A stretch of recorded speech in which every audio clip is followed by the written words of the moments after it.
What's up, everybody? Today, I'll be counting down my least favorite roller coasters I've ridden.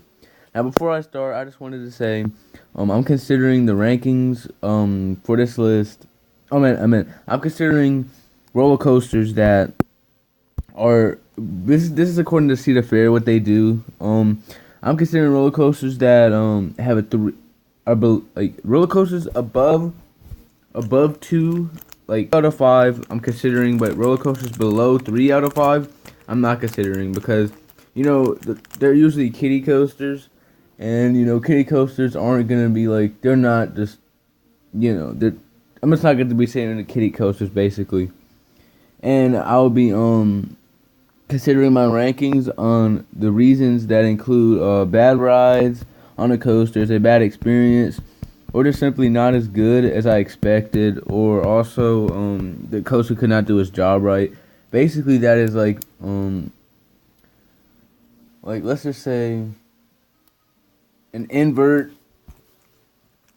My opinion, like yeah, okay. Now a roller coaster coming up. I'll just explain. Okay, a launch coaster, that doesn't have a really good launch, really. Like something like that. It doesn't do its like what it's supposed to that good. Like maybe a dive coaster doesn't have a good drop or something like that. Like it doesn't do its job right, or it's just maybe just not flat out that good. All right, so now like always in these lists, I'm gonna start out with the honorable mentions, but in this case, it's dishonorable mentions. Okay, now some dishonorable mentions would be Cedar Creek Mine Ride. As you may know, I just really don't like mine rides. I really don't think they're not really that good with coasters. I mean, most of them maybe back in like the early 70s. So yeah, they're really old rides. Oh yeah, now let's get to a controversial one, the Beast. Now, this was a ride that I wasn't really overhyping, but yeah, it definitely underperformed. This wasn't really that good of a roller coaster. I just thought it was as good as, really under actually every other one roller coaster I've ridden. It was probably in the lower half because really all it had was its length. Like it didn't have that good airtime. It wasn't that fast. It wasn't really that thrilling either. It didn't have anything that stood out. It didn't have no inversions or nothing. So it was just kind of a below average wooden roller coaster to me. I sat in the second row. Possibly that could have been it. But yeah. Alright, now just the Wild Mouses. They're really just like bland rides. They have some good laterals, but that's all they really are. Just a one-trick pony with laterals, and most of them are pretty rough and uncomfortable. Now let's talk about Corkscrew at Cedar Point. This roller coaster is really short. I say it kind of does what it's supposed to. It was like one of the first looping roller coasters. I think it was like the first roller coaster goes down like 3 times. I think it was maybe 2. I'm not sure. But yeah, it's also a pretty rough ride, but it's not in the top 10 though. Now let's talk about Woodstock Express. Now this surprisingly has 4 out of 5 according to Cedar Fair's rankings. Now this is coming from a roller coaster like 3 times the size, like Hurler and Thunder Road, have like a 4-star, 4 out of 5 ratings from Cedar Fair. I really think whoever rated those, something wrong with them. Alright, now let's talk about kind of like the one that's kind of like really like I'm not really sure about, because the Racer's a really good ride. It's one of the top roller coasters at Kings Island in my opinion. If you want to go see that list, is on the channel. But yeah, just really, I just have to include this. Like, you have to ride in the back row, red side, because it is so rough. Like, my neck really, it really hurt my neck really bad. So yeah, I just had to include this. But it's like a once-in-a-lifetime opportunity. You have to ride if you go to Kings Island. Go to the Racer back row, red side. It is so painful. You have to ride it. Okay, so let's get on to the number 10. The number 10, Okay, sorry about that, guys. I forgot to put pictures in the slides. See, I just put pictures in the slides real fast. Alright, so let's get to number 10. So, Firehawk. My reasoning about putting this in number 10 is just simply not as good as Nighthawk. So, yeah, let me explain. Basically, this ride's, like, in the woods. I really don't like that about roller coasters. I wish they're in, like, I wish there to be, like, actually, like, themed to an amusement park. I really like that better. Wild West section is okay. Mythology section is okay. But, like, in like, the middle of the woods, I really don't like that about roller coasters, especially like a steel roller coaster. Yeah, this roller coaster seems like it's just like too enclosed in the woods, and I don't really like that for roller coasters. So yeah, let's just get more about it. Oh yeah, and even plus for Nighthawk is it's over water. That's a really cool feature. I really wish they would have included that for Firehawk, but they didn't. They just put grass and like concrete. And also, the ride I noticed it was kind of like rattly and rougher than Nighthawk. And also, I think Nighthawk has like an extra inversion or two because those corkscrews.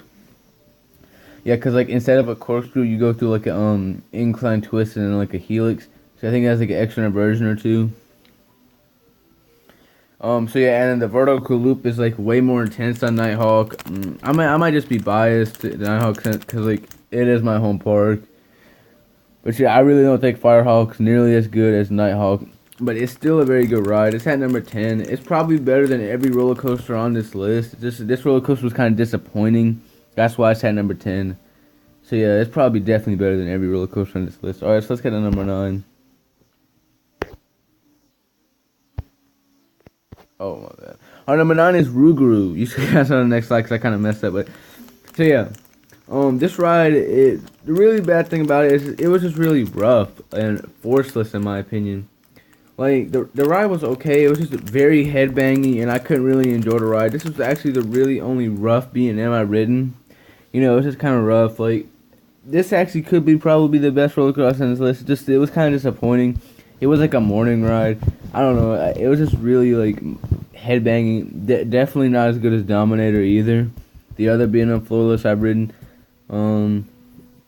But yeah, I definitely think it's probably better than the stand-up version, as we'll get to it in a little bit later. The reason why I really don't like stand-up roller coasters, and every single stand-up I've ridden is on this list.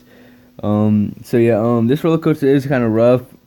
That's actually very rough, and it is forceless too. Like you drop, like on Dominator, the first drop you feel it, like your stomach drops, but on this you really don't. I really think it's because it's designed would be a stand-up coaster. It's designed as a stand-up roller coaster. So yeah, you're not really supposed to feel the drop on a stand-up roller coaster as much, because I think Dominator's drops a lot steeper. So yeah, that's just kind of my little rant on Rougarou. Some people call it Ruga Snooze. I don't really agree with that. I think it's probably in the top 10. Yeah, it is in the top 10 at Cedar Point. I made a list about that. So yeah, let's move on. Let's move on to Georgia Scorcher now. This ride is pretty good. I'm just not really the only complaint about this ride is I'm not really a big fan of stand-up roller. So yeah, I'm really not just a big fan of stand-up roller coasters.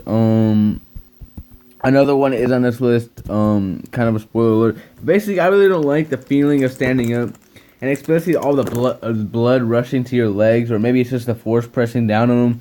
I really don't like that feeling at all. You know, it's very uncomfortable. There's only really one feeling that's worse than it, and I'll get to that later in the video. But yeah, Georgia Scorcher, I really don't have anything to do with it. Anything bad. I really think they should do like a version of what Rougarou had from Manchester Rougarou. They should give it like a repaint and then floorless trains. But make sure maybe to retract some of the parts, because I'm not sure if it was rough or not, because I was just focusing on like getting my legs in the right position to not make the blood rush to them, because it really hurts afterwards, and my legs, like I could barely walk afterwards I rode this ride. I don't know why, but yeah. So yeah, basically I couldn't really enjoy the ride. I really think they should fix that. Put some like maybe sit down trains. That would probably maybe help a little bit better, but I'm not sure. Alright, so let's get to number 7.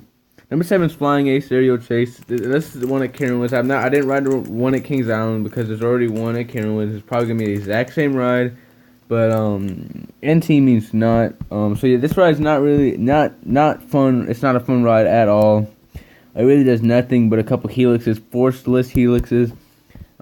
This ride does not do its job well at all, and really, it's a really rough ride. I understand it's a kiddie coaster, but kiddie coasters are supposed to be like roller coasters that are like thrilling, at least a little bit. This ride's not thrilling at all.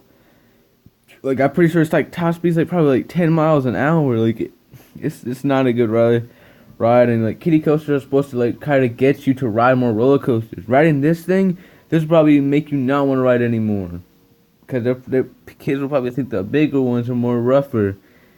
But yeah, so this thing's not really a good ride. I don't think they should remove it though, because it is kind of like an icon of Planet Snoopy. I really think it's pretty much an icon of Planet Snoopy, like I said.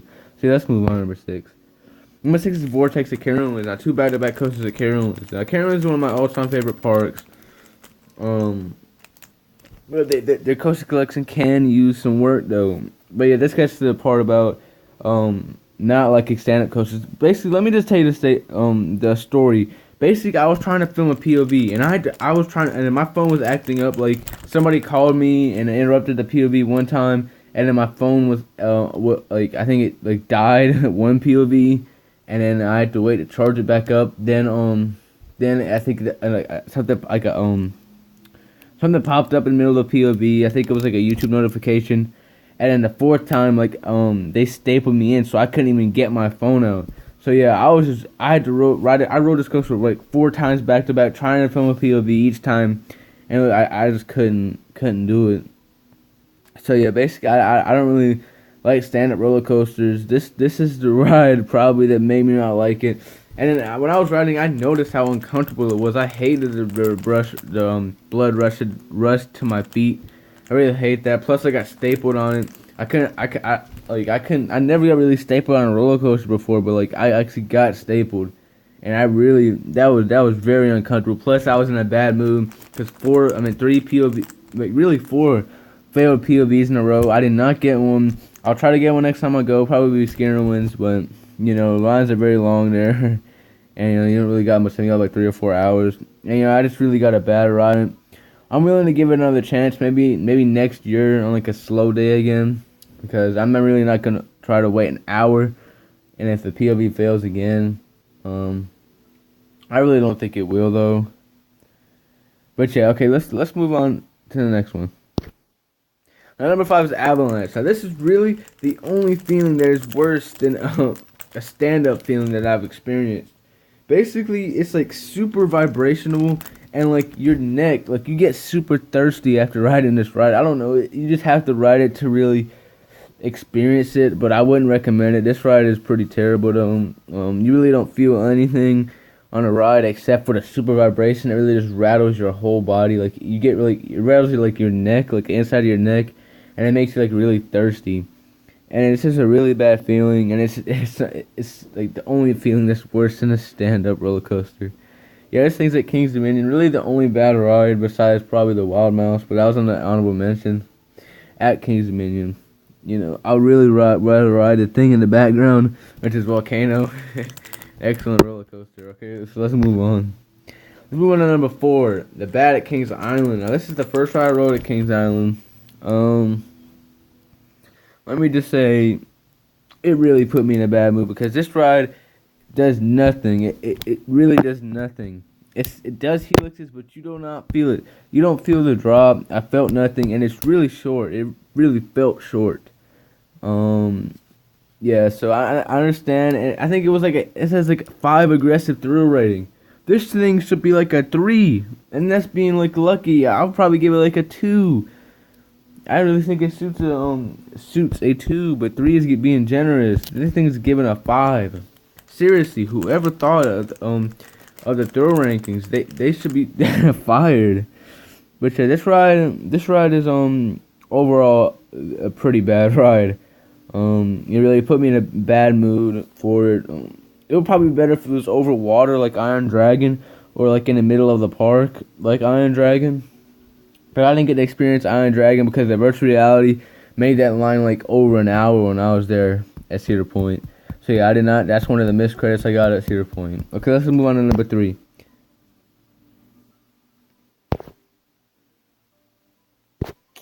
Number 3 is Flight of Fear. Sorry, I don't know why my phone's acting up.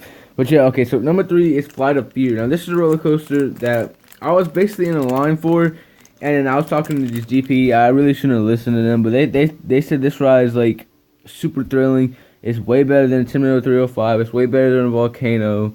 Better than Dominator, better than everything in the whole park. It's really fun. You can't see what you're going. You can't see where you're going. And, like, they said it's, like, so many inversions in the ride. Basically, it was, like, this super intense roller coaster. So, like, they were really overhyping it. I was very excited that this could possibly be my number 1 roller coaster, I was thinking, if, based off of them. But I really couldn't listen to them because they... They even told me they had like 600, 700 foot roller coasters over in Europe, which their tallest roller coaster is like 300 feet, and that opened this year, and this was back in like 2016. So yeah, I really shouldn't have listened to them just based off of that. So yeah, this roller coaster really overhyped. So really, it was a really bad ride. Basically, there's like these little holes that like pop out light. I don't know why they have that, but it really lights up everything. And it was very disappointing ride. It was just a bad ride. The launch was really the only good thing about it, really, but it was just semi good. Like it was not intense. It took forever to get to its max speed. It wasn't really fast. Plus, I'm pretty sure there's like a mid-course break run where it just slows all the speed down. I think I only remember like one inversion. The ride just seemed pointless after the launch. I mean, it should just ended after the launch. Just saved it. That could actually save the roller coaster to the launch and then a loop and then brakes. But yeah, just like I really don't like sluggish roller coasters. Just like coasting that he doesn't like sluggish roller coasters either. So yeah, let's move on to number 2, which you probably already saw, but was Adventure Express. This roller coaster is really misleading because this said that I heard a lot of people say this is like the best mine train, and this comes from a person that really just dislikes mine trains and all. I really don't think they do their job good. I mean, they're supposed to be like family roller coasters, but they're just not enjoyable. Plus, Kings Island ranks this a 5 aggressive thrill. This thing is a 3, in my opinion. That's probably being generous. Just like Flying Ace Aerial Chase. It really feels like that. This ride is basically Flying Ace Aerial Chase, but it's not like suspended. No, it's playing. But so yeah, this ride is really not that good. It's rough. It does nothing. Whenever you think there's gonna be a drop, there's like a bank turn, and whenever you think there's gonna be like a bank turn, it's the brake run. I said that in a previous video, but yeah, the part where you're going up, the lift to, and there's like those tiki people, like they're like moving their arms and stuff. Yeah, that part's actually pretty cool. But I thought there was gonna be like more section of the track. They should not have included that. They should have included that like at the beginning of the ride. That would have made the ride actually cool. But to see all that theming, I think there's gonna be more to ride, and we just hit the brakes. That's really disappointing, in my opinion. And I really just don't like aero mine trains. I really don't think I'll ever like aero mine trains because of that experience. See, when I was there at Kings Island, I rode this, and I rode that, and then I rode this. So you have 2 terrible roller coasters back to back. That was really one of the reasons why I hated on Kings Island. Another one is it's too included in trees. But I'm not going to talk about Kings Island here. I'm here to talk about my number 1 worst roller coaster I've ridden is Jaguar. And I'm not talking about the B&M invert or the Schwarzkopf launch loop in the back. I'm talking about that orangey red looking weird roller coaster, Aero Mine Train wannabe roller coaster. Now, this roller coaster was kind of overhyped. It was my cousin said it was her favorite roller coaster there. It was better than even Accelerator, so I was like, alright, so this thing must have some type of ejector airtime or something, or some like crazy laterals or something. But this ride was basically a mine train wannabe, and really the only worst type of roller coaster is a Zyre wannabe mine train than an actual mine train. I think Zyre made some pretty cool roller coasters out there, pretty unique roller coasters, but this is not one of them. I really think this ride should not have been made. I really think I shouldn't have waited like probably almost an hour for it. That was really another reason. This was really the only crowded ride in the whole park, so that even more overhyped it for me. Cause I was like, oh, everybody came to this ride because it's really good, but it did nothing. It's a knockoff mine train. It was. I don't think I remember it being painful, because I think there was a little bit of maybe like an airtime hill, but it was like super painful. So yeah, and it really did nothing. And then the speed is like legit 30 miles an hour. That's like the slowest roller coaster ever. I think maybe like Woodstock Express and Camelot might go faster than this junk. So yeah, I think it should really be removed and maybe put in like a flying roller coaster, or maybe a Giga, but I don't think that'll fit. But yeah, Knott's Berry Farm, they're getting a new roller coaster. I think they should be proud of them. I think they should have removed this instead of Boomerang, because Boomerang was actually a pretty nice ride. But yeah, this is a very bad ride and a pretty good park. Okay, everybody, thanks for watching. Don't forget to like, comment, and subscribe, and I'll see you guys next time.